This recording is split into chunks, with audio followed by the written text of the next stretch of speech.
পশ্চিমবঙ্গের যে চলতি নির্বাচন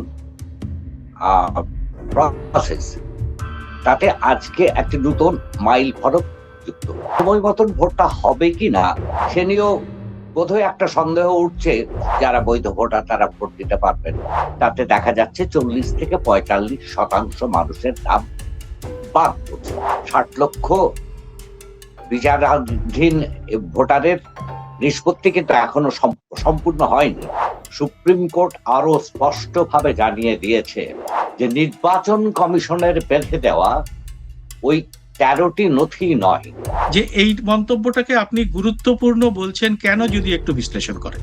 যে এইবারে ভোট দিতে না পারা মানেই কিন্তু ভোটাধিকার চিরকালের জন্য চলে গেল তা নয়। কিন্তু আনুষ্ঠানিকভাবে কোথাও কি রোহিঙ্গা বাংলাদেশি পাওয়া গেল?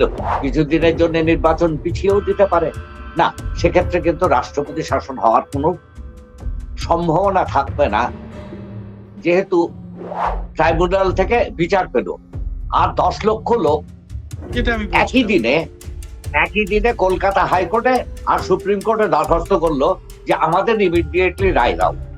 যে কোনোভাবে নির্বাচন পিছিয়ে যাওয়ার একটা প্রভূত সম্ভাবনা দেখা যাচ্ছে।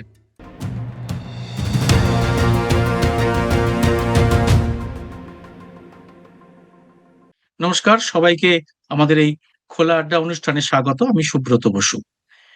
এসআইআর নিয়ে জটিলতা এখনো পর্যন্ত কাটার কোনো লক্ষণ দেখা যাচ্ছে না। তবে আমরা যখন এই অনুষ্ঠানটা করছি বুধবার রাতে, তখন তার কিছুক্ষণ আগেই সপ্তম অতিরিক্ত তালিকা প্রকাশিত হয়েছে। যে 60,06,000 লোকের বিবেচনাধীন ভোটারের নাম ছিল, তার মধ্যে আর বাকি থাকলো 10,43,000 নামের বিবেচনা করা। কিন্তু এর মধ্যে কতজন বাদ যাচ্ছে এখনো পর্যন্ত সেটা কিন্তু সিইও দপ্তর স্পষ্ট করেনি। এর মধ্যে আজকে সুপ্রিম কোর্টে যে মামলা ছিল, সেই মামলাতে যেটা জানা গেছে, নির্বাচন কমিশনের পক্ষ থেকে সুপ্রিম কোর্টে বলা হয়েছে যে আগামী 7 তারিখের মধ্যে তারা এই বাকি সবার, মানে এই যে 10 লক্ষ লোকের নাম এখনো পর্যন্ত নিষ্পত্তি হলো না, তাদের সমস্তটা তারা নিষ্পত্তি করে ফেলবে।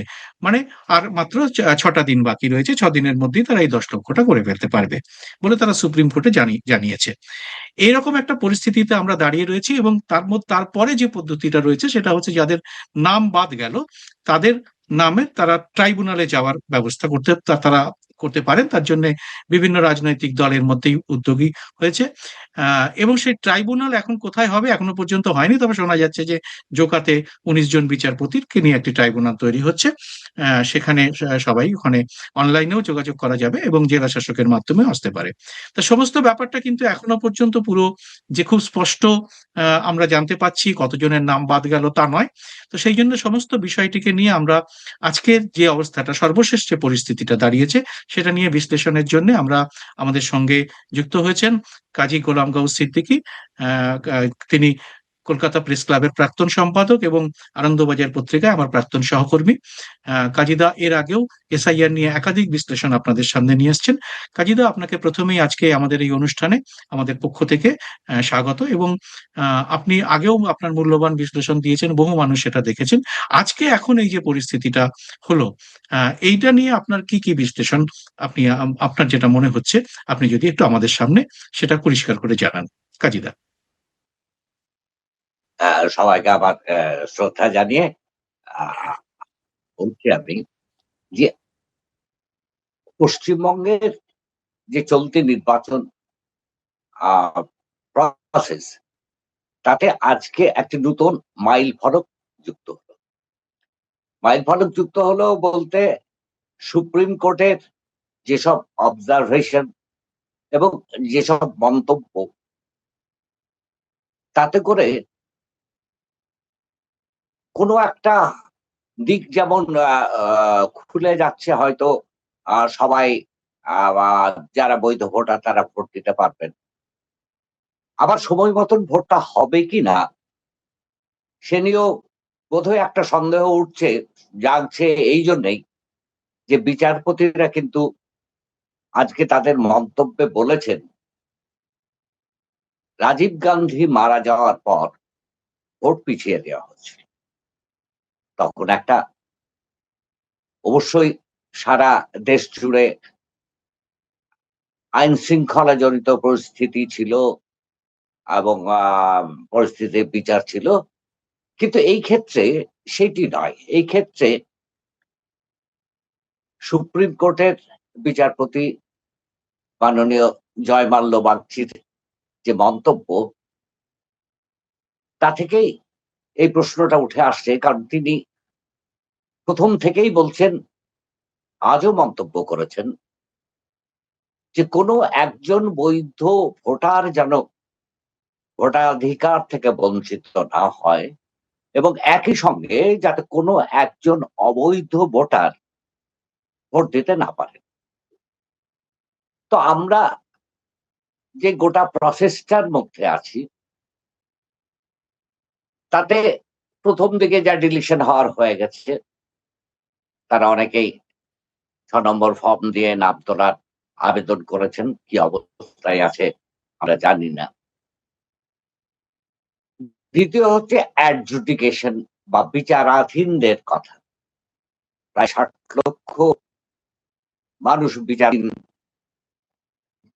অবস্থায় আছেন, তারা ভোটার কি ভোটার নন তা নিয়ে আপনি একটু আগেই যে তথ্য দিলেন, তাতে দেখা যাচ্ছে মাননীয় বিচারপতিরা প্রায় ৫০ লক্ষের মতন কাছাকাছি প্রায়, হ্যাঁ। বিচারাধীন ভোটারদের বিষয়টি নিষ্পত্তি করেছেন। আরো ১০ লক্ষের মতন বাকি। এতে তো কিছু মানুষ ফিরে এলেন। প্রাথমিক বিভিন্ন গণমাধ্যমে যে তথ্য আসছে, তাতে দেখা যাচ্ছে ৪০ থেকে ৪৫% মানুষের নাম বাদ পড়ছে। কেন আমি প্রাথমিক বা গণমাধ্যমের কথা বলছি? কারণ নির্বাচন কমিশনের সেই সৎসাহস আজও হয়নি যে প্রতিদিনেরই যে তালিকা প্রকাশ করছেন,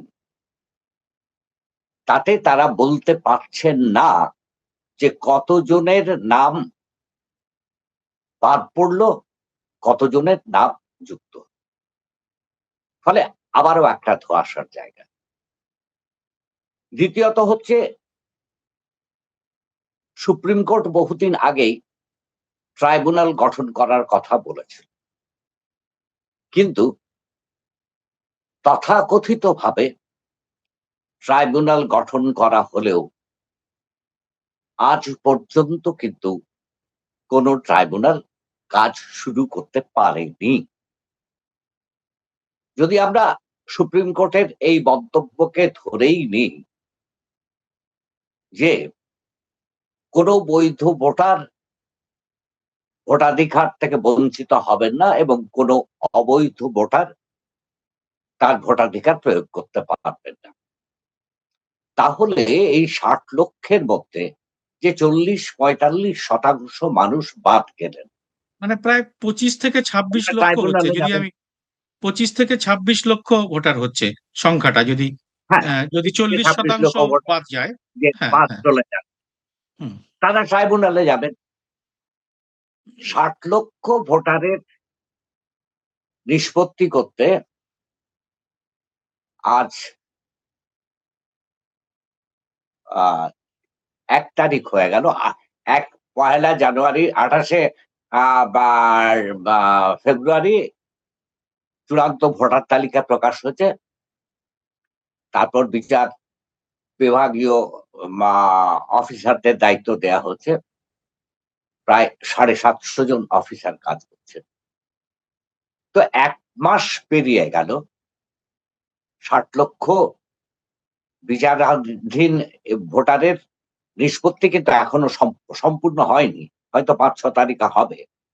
তাও যদি দেখেন, সেখানেও একজন বিচারপতিকে গড়ে ২৬৬ জনের তথ্য যাচাই করতে হচ্ছে প্রতিদিন। আমাদের সিইও দপ্তরের বা সিইও নিজে যেরকম ভাবে বলছেন যে আজকে ২ লাখ, কালকে ৩ লাখ, ৫ লাখ, তার হিসাবে ভিত্তি করে বলা। এইখানে বিষয়টা হচ্ছে, যেসব তথ্য ইতিমধ্যে জমা পড়েছে, তার ভিত্তিতেই কিন্তু তারা তাদের বিচার বিবেচনা করছেন।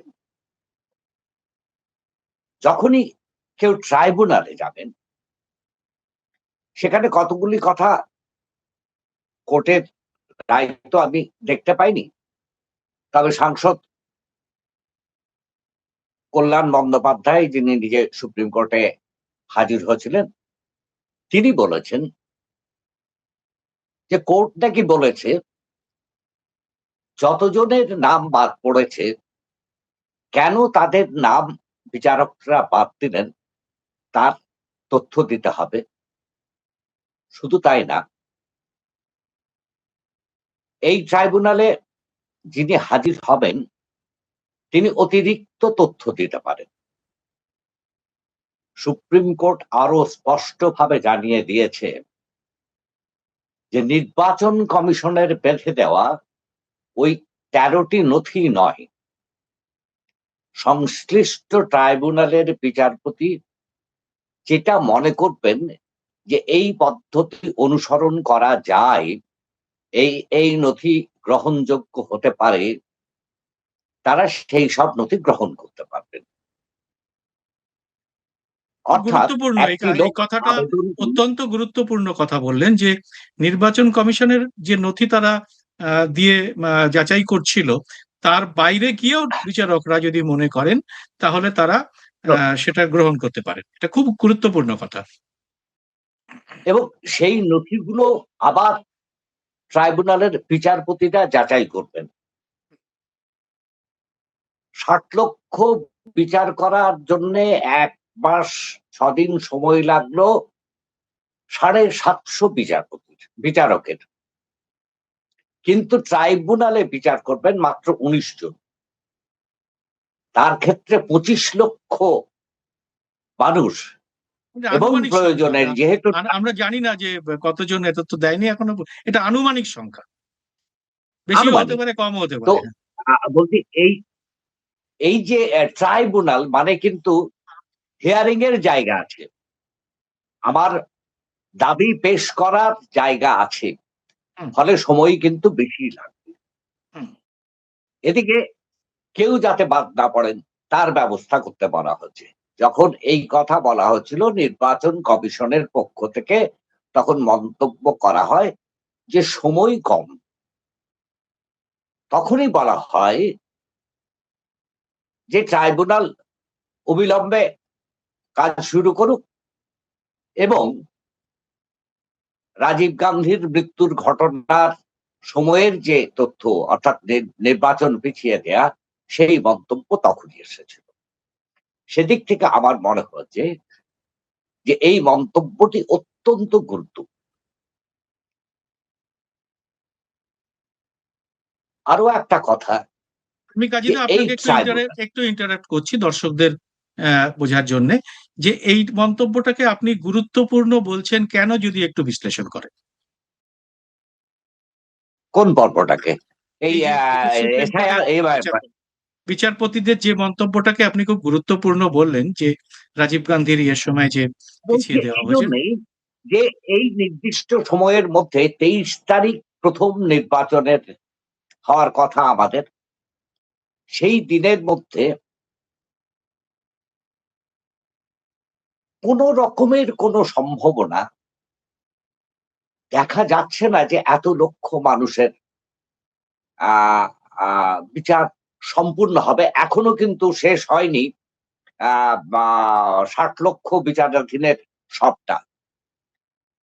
সিইও দপ্তর থেকে বারবার বলা হচ্ছে যে 60 লক্ষ মানুষের বিচারাধীনদের বিচারের সিদ্ধান্ত হওয়ার পর কিন্তু আপনি ট্রাইব্যুনালে আবেদন করতে পারবেন, যদিও ট্রাইব্যুনালে আবেদন করার অনলাইন পথের কথা বলা হয়েছে এবং সুপ্রিম কোর্ট আজকে বলেছে অবিলম্বে ট্রাইব্যুনাল চালু করতে হবে।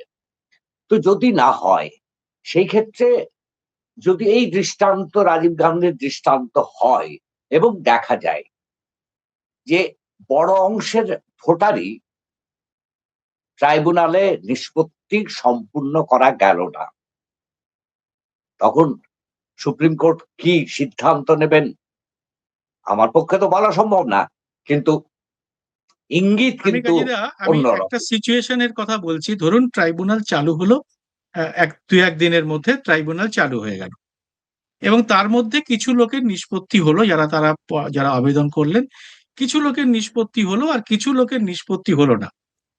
ধরে ধরে নেওয়া যাক 1 লক্ষ 2 লক্ষ 5 লক্ষ লোকের নিষ্পত্তি হয়ে গেল, ট্রাইব্যুনাল রায় দিয়ে দিল, আর বাকিদের নিষ্পত্তি হলো না। সেই অবস্থাটাই কি হতে পারে? মানে যারা নিষ্পত্তি হওয়ার সুযোগ পেলেন না, তারা তো বলতে পারবেন এটা তো আমার দায় ছিল না, অতএব আমাকে নিষ্পত্তি হলো না বলে আমাকে ভোটাধিকার থেকে তুমি বঞ্চিত করতে পারো কি? এই প্রশ্নটা উঠলে কি হবে?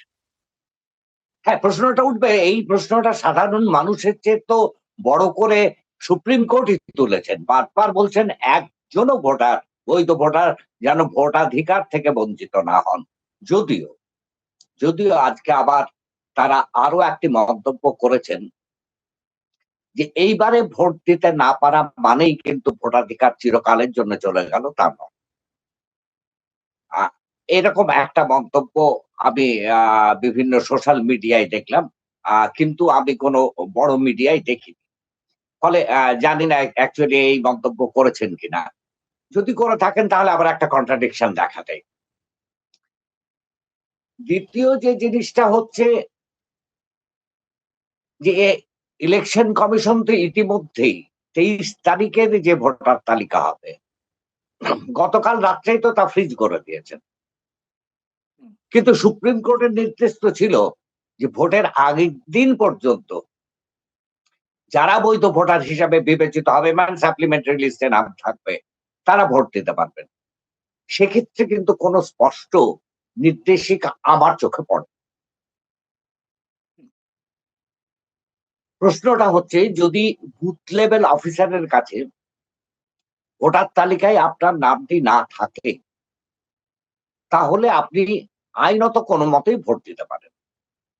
তাহলে কি নির্বাচন কমিশন এইরকম ব্যবস্থা করবে যে শেষ দিনে যাদের নাম উঠলো তাদের একটা স্পেশাল সাপ্লিমেন্টারি কপি বুথে বুথে পাঠাবে? 80,000 বুথে কি এই তথ্য পৌঁছে দেওয়ার পরিকাঠামো নির্বাচন কমিশনের এই মুহূর্তে আছে? আমার সন্দেহ আছে। ফলে বিষয়টা যে এখনো পর্যন্ত কিন্তু খুব ভোটারদের কাছে, বিশেষ করে যারা এখনো ঝুলে আছেন বিচারাধীনের আওতায়, তাদের কাছে খুব স্পষ্ট নয়। এবং এই যে ফ্রিজ করে দেয়া হলো, এটা তো অফিসিয়ালি ঘোষণা করা হয়েছে। এই ফ্রিজ করে দেওয়ার পরে কি হবে? আরো একটা কথা সুপ্রিম কোর্ট আজকে মেনশন করেছিলেন তৃণমূল কংগ্রেসের আইনজীবীরা, 6 নম্বর ফর্মের কথা। খুব গুরুত্বপূর্ণ আমরা কথা। সাধারণভাবে জানি নমিনেশন পর্ব শেষ হওয়া পর্যন্ত, নমিনেশন শুরু পর্যন্ত সাধারণ মানুষ, নমিনেশন শেষ হওয়া পর্যন্ত প্রার্থীরা ভোটার তালিকায় নাম তোলার আবেদন করতে পারে। আজকে কিন্তু সুপ্রিম কোর্ট মন্তব্য করেছে যে তালিকা চূড়ান্ত হয়ে ঘোষিত হয়েছে, সেই তালিকায় সুপ্রিম কোর্টের নির্দেশ অনুযায়ী শুধুমাত্র এই 60 লক্ষ ভোটারের মধ্যে যারা বৈধ ভোটার হবেন তাদের নাম উঠবে। তাহলে কেন যে তালিকা সম্পূর্ণ হয়ে গেছে তাতে আবার কি করে 6 নম্বর ফর্ম আনা হচ্ছে? সুব্রত, আপনার বোধহয় মনে আছে আমরা আরো একটা অনুষ্ঠানে বলেছিলাম, আমি যাকে পরিযায়ী ভোটার বলি, বিভিন্ন রাজ্যে ঘুরে ঘুরে ভোট দিয়ে ভোট বেড়ায় দেয়। যারা। হ্যাঁ, তো সেই প্রায় 30,000 নতুন করে ফর্ম 6 জমা দেওয়া হয়েছে বলা হচ্ছে। রাজনৈতিক মহলের কথা, খবর যে গত প্রায় 1.5 থেকে 2 মাস ধরে বিজেপির বিভিন্ন প্রদেশের প্রচারকরা, বিজেপি আরএসএস এর প্রচারকরা, এটা তাদের কাজ, প্রচার করা, করবেনই। তারা 294টি বিধানসভা কেন্দ্রে ঘুরে ঘুরে তাদের প্রচারের কাজ করছেন। এই 30,000 কি তারাই? তারা তো স্থানীয় বাসিন্দা নন। তাহলে কি তাদেরই নাম তোলার জন্য এই ফর্ম 6 এর বিশেষ ব্যবস্থা? ফর্ম 6 মানে কি? আমার নাম ওঠেনি, অথবা আমি নতুন ভোটার হলাম, আমি ফর্ম জমা দেবো। বস্তাবন্দি করে ফর্ম যাবে। তার মানে কি? একটা রাজনৈতিক দল, সে টিএমসি হতে পারে, সে বিজেপি হতে পারে, সে কংগ্রেস হতে পারে, সে সিপিএম হতে পারে। সে তার ভোটারদের স্বার্থে, নিরপেক্ষ ভোটারের কথা না ভেবে, ভোটারদের স্বার্থে হয় তাদের যারা সত্যি সত্যি ভোটার নন অথচ ভোটার হওয়ার যোগ্য, তাদের নাম করে গাদা গাদা ফর্ম দলের অফিস থেকে দিয়ে দেওয়া হচ্ছে। এটাই বা কেমন গণতন্ত্র? যদি আমার নাম না থাকে, রাজনৈতিক দল যদি মনে করে যে হ্যাঁ আমাকে ভোটার করা উচিত, তাহলে আমাকে ইনসিস্ট করবে আমি ফর্মটা জমা দেবো। এখন তো আর ফর্ম আপনাকে অফিসে গিয়ে জমা করার দরকার নেই, আপনি তো অনলাইনে করতে পারেন। তাহলে এই যে অফলাইনে এত ফর্ম জমা দেওয়ার কথা, অফলাইনে ফর্ম তিস্তা 7 তিস্তা জমা বস্তা দেওয়ার কথা। বস্তা যদি ফর্ম যেতে থাকে, তার একটা সংশয় তৈরি হয় সেটা। হ্যাঁ, তো স্বভাবতই আরো একটা অদ্ভুত জিনিস হয়ে যাচ্ছে।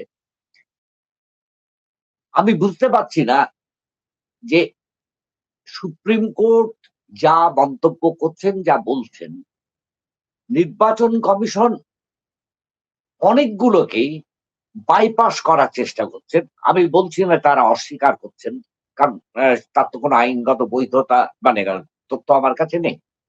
কিন্তু আমরা যারা নাগরিক, কারণ আপনি নিজেই জানেন যে আমি অ্যাডজুডিকেটেড ছিলাম। তো সেই অবস্থায় যে সমস্ত তথ্য দেওয়ার পরেও এই যে মানুষগুলো, তারা কিন্তু এখনো বিভ্রান্ত। এবং আমি জানি না আমার মতন যারা আছেন, এই যে সাপ্লিমেন্টারি লিস্টে নাম বৈধ ভোটার হিসেবে এলো, আমরা ভোট দিতে পারব কিনা? কারণ কেন পারবেন যেদিন না? কেন এই কেন তালিকাটি প্রকাশ হবে, হ্যাঁ, কেন পারবেন না এখন আপনি? নেটের যুগে, হ্যাঁ, কেন পারবেন না আপনার এটা এখন মনে হচ্ছে? এখন নেটের যুগে একটা সুবিধা হচ্ছে, আপনি ওই চূড়ান্ত ভোটার তালিকা যেদিন নমিনেশন পেপার জমা শেষ হলো, তার সেই দিন বা তার পরের দিন দিয়ে দেখতে পারবেন। কিন্তু যে ওয়েবসাইট দিয়ে আমরা দেখার চেষ্টা করি, সেটা তো কর্মক্ষম থাকছে না। এবং আরো মজার জিনিস জানেন, যেসব মানুষদের বিচারাধীন অবস্থা থেকে বৈধ ভোটার হিসাবে ঘোষণা করেছেন, তাদের যদি আপনি ভোটার আই কার্ড নাম্বার দিয়ে দেখেন, তাহলে দেখবেন এখনো অ্যাডজুডিকেটেড লেখা আছে। মানে কোনটা সত্যি তাহলে? অ্যাডজুডিকেশন অথবা সাপ্লিমেন্টারি লিস্টে নামটা মানে চূড়ান্ত সেটা হওয়া, কোনটা? কারেকশন করা হয়নি, ওখানে কারেকশন করা হয়নি। হ্যাঁ, মানে এটার মধ্যেও তো একটা অদ্ভুত বিষয় আছে। কেন হবে না? একই সিস্টেমের মধ্যে যদি হয়, তাহলে এটা করা হবে না কেন? এবং এই এক অদ্ভুত কারেকশন না করার ফলে আবার নতুন করে মানসিক যন্ত্রণা শুরু হয়েছে বহু মানুষের। সেটাও কিন্তু একটা খুব গুরুত্বপূর্ণ বিষয়। আমরা দেখছি যে আইন শৃঙ্খলা রক্ষার জন্যে মানে গুচ্ছেক কেন্দ্রীয় বাহিনীর পুলিশ এখানে এসে পৌঁছেছে। কিন্তু তারা কি ছোটখাটো হলেও এই যে নির্বাচনী প্রচারকে কেন্দ্র করে যে গন্ডগোল হচ্ছে, তাকে রোখার জায়গায় তারা আছে? তাহলে আমি যে কথা দিচ্ছি, আমি যে প্রতিশ্রুতি দিচ্ছি, তার কোনটাই যদি আমি রক্ষা করতে না পারি, তাহলে আমার বিশ্বাসযোগ্যতা নিয়েও কি প্রশ্ন আবার নতুন করে উঠে যাবে না? এটাই হচ্ছে বড় প্রশ্ন এখন সবার মুখে। এবং আপনি দেখেছেন যে প্রায় সারা রাজ্য জুড়েই এই ভোটার তালিকা থেকে, বিচারাধীন ভোটার তালিকা থেকে নাম বাদ দেওয়াকে কেন্দ্র করে বিক্ষোভ শুরু, এবং সেই বিক্ষোভের নেতৃত্ব কিন্তু কোনো রাজনৈতিক নেতা দিচ্ছেন না। সেই বিক্ষোভ সংগঠিত হচ্ছে একেবারে স্থানীয় মানুষদের, এক একটি বুথ কেন্দ্রিক মানুষদের নিজেদের বাঁচা মরার সমস্যার কথা প্রচারের ফলে তাদের সেই আতঙ্ক থেকে যে আমাদের কি অন্য দেশে পাঠিয়ে দেয়া হবে, এর এই মধ্যে আতঙ্ক কিন্তু না এর সুপ্রিম ম- কোর্ট না হুম, ইলেকশন কমিশন কেউ কাটাচ্ছে না। হুম, এর মধ্যে স্বরাষ্ট্রমন্ত্রী এসে সেরকম কথা বলে গেছেন। তিনি সেই 3Dর হ্যাঁ, কথা, যে ওই তো ঘুষপেটিয়া বেছে বেছে।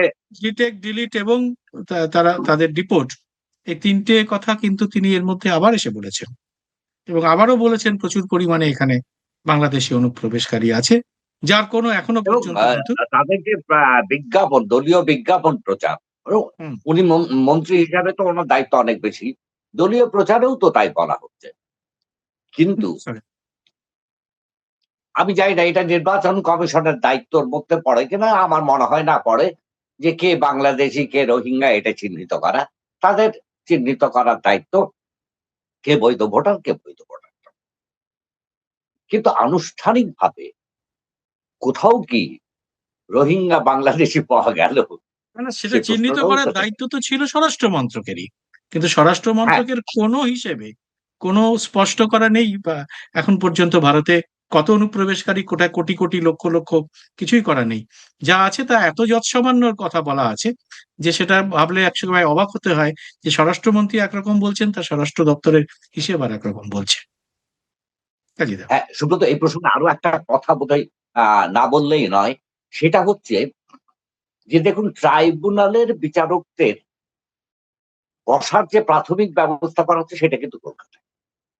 হুম, আপনি ভাবুন, কালচিনির একটি হতদরিদ্র মানুষ, যিনি বৈধ ভোটার, হয়তো পাড়ার লোককে ধরে বা একটা বা কয়েক টাকা খরচ করে সাইবারে কাপে গিয়ে সমস্ত নথি দিলেন।